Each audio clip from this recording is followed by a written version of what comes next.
After Israel crossed the sea, and after the sea closed in on their enemies, they all sang and gave God the glory. But though Pharaoh's army and the sea were no longer objects of fear but of interest, their trials, doubts, and fears were not yet at an end. Almost immediately after they saw the sea behind and the desert ahead, they began to recriminate Moses for having brought them into the desert to starve there for want of water and food. It never entered their minds that if God can dry the sea, he can certainly flood the desert and make it blossom as a rose. Notwithstanding their doubts and their moanings, God again performed an even greater miracle. He caused water to gush out of the rock, and he brought manna from heaven. Today, as in Moses' day, many are duplicating the sins of that people. Some are all on fire on day, and all on ice the next. Others praise God to the top of their voices while their ship is smoothly sailing.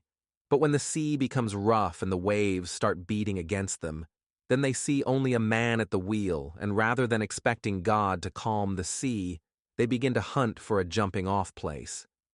Still others are constantly trying to promote themselves by continual fault-finding against the ones that bear the whole burden of the load.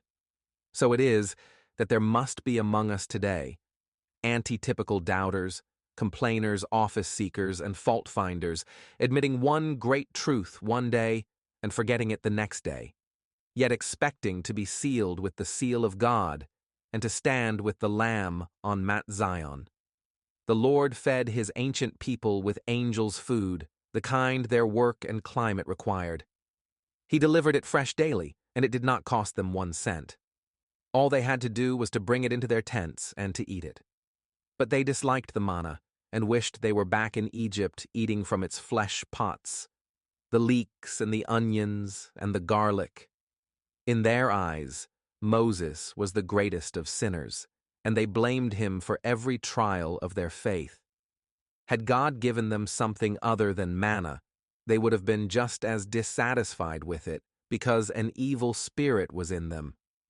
Let us gladly and with thanks eat and drink what the Lord gives us, and when he gives it to us. You recall that by craving flesh food, they made the situation unbearable for Moses. So, to their great surprise, quail filled the camp, and the multitude carried them into their tents. But at what a cost! Thousands of them died, even while the flesh was yet between their teeth. Then they understood that the manna was the better food. It was a great lesson, but an expensive one. What about us vegetarians? Their murmuring, however, did not end even then. They found something else to murmur about. They grew jealous of Moses and of Aaron. They are taking too much on themselves, the office seekers complained. We are just as much favored of God as are Moses and Aaron. God speaks with us as much as he speaks with them, they said. And who were the chief complainers? The princes of the nations, the men who were the most capable, the very ones who should have known better. Those who could have been the greatest help to Moses became the biggest hindrance to him. They wanted Aaron's office. They wanted Moses' office. They refused to be satisfied with anything less.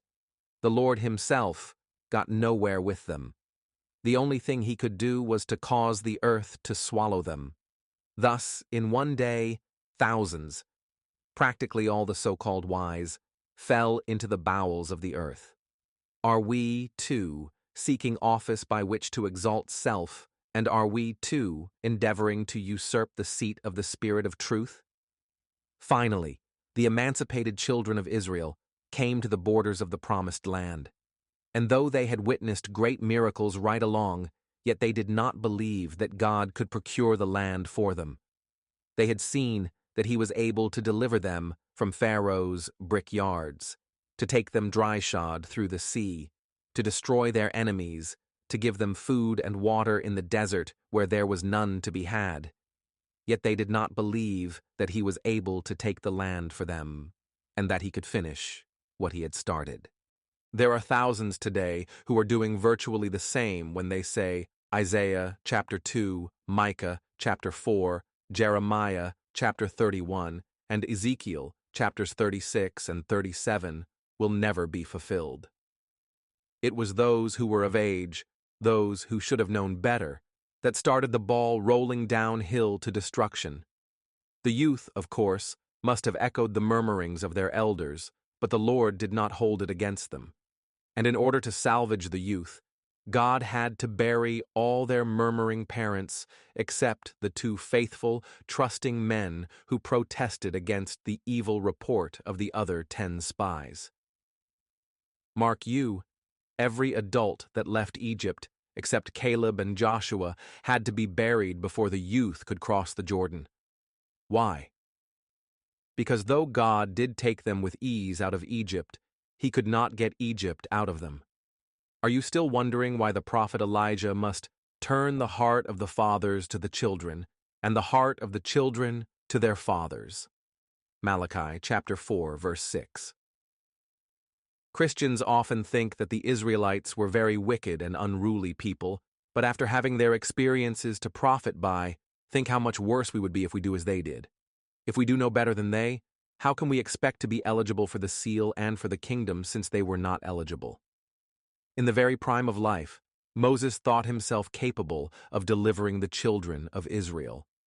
But Providence said, "You are not fit for the work. Come out, and I will make you fit." And out Moses went. He did not need Pharaoh's training in order to do God's work. It was a hindrance to him. Why? Because it made him self-sufficient, independent of God. Such a person would be the right one to lead God's people away from him and into sin, but the wrong one to lead them to God and away from sin. How true the statement in Testimonies, Volume 5, page 80. In the last solemn work, few great men will be engaged. They are self-sufficient, independent of God, and he cannot use them. The Lord has faithful servants who in the shaking, testing time will be disclosed to view. God can help only those who know that they are unequal to their task, those who know that they need his help. So then, those who think that they can do wonders are the very ones who can do nothing but harm. Plainly, those whom God is to use in his final work in the time of the end are not to be anything like the Egyptian crown prince, not anything like the learned Moses. Those who can learn to keep and feed sheep well and to readily take orders are the ones who can be taught how to keep and feed God's people. Moses' wife was the only Ethiopian in the entire company. For this reason, some thought they were superior to her. They thought that Moses had committed the unpardonable sin by marrying out of his nation, as though race had anything to do with making people superior or inferior. Moses' own sister, Miriam, was caught in that sin. There she was trying to break up his family, yet Moses prayed for her recovery when she was stricken with leprosy. Who went into the promised land? All but the murmurers. Do you suppose that you can entertain the same spirit of murmuring and complaining, and in spite of it, receive the seal? How absurd the very thought! How unfair it would be for a just God to destroy the disobedient of that day, but to save the disobedient of this day. What made one group eligible to cross the Jordan? It was their trust in God, knowing that he was their chief leader. They recognized Moses and Joshua as the ones through whom God was communicating with them. They did not look upon them as being anyone other than who they actually were. They were satisfied with their lot. They took orders as the orders were given. So it was that they were the only ones who entered into the land. Having these ensamples before us, this picture to go by, I can confidently tell whether I am headed for the kingdom or whether I am headed for the bowels of the earth. Revelation chapter 12, verse 16. And I am sure that you, too, can tell which way you are headed. The Lord does not require more or less of us than he required of our types. There is therefore no mystery as to what we must do and what we must not do to receive the seal of God. We need not go into a land of wonderment, need not entertain the idea that we must have a mysterious feeling, exciting emotion, need not wallow in the dust or jump to the ceiling. No, we need not make fools of ourselves. All we need to do is be ourselves. Be calm, decent, respectable, heaven-like beings, endeavoring to do God's will on earth as it is done in heaven.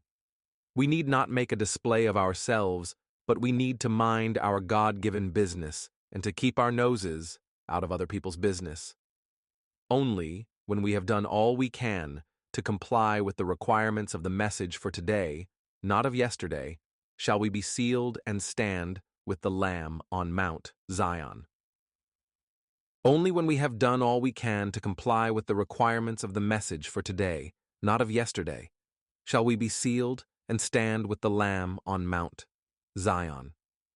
Should we not be glad that while we are being invited to the kingdom, we are also being told how to get there? Seeing all these, we must never let our confidence in God wane.